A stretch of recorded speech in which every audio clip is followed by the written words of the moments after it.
Test number 1. Fuel pump disconnected, headlight disconnected, a fully charged lithium battery from Ballistic 12 cell. We've got 12.9 volts off. I'm going to hit the bike on. Not much of a voltage drop, not much draw right now. Now I'm going to hit the starter.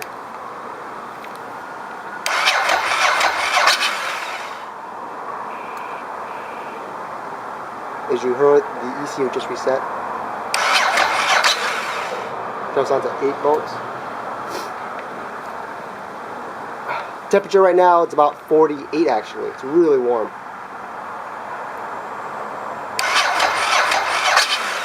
So anytime you gotta drop it below 10 volts, the bike just shuts off.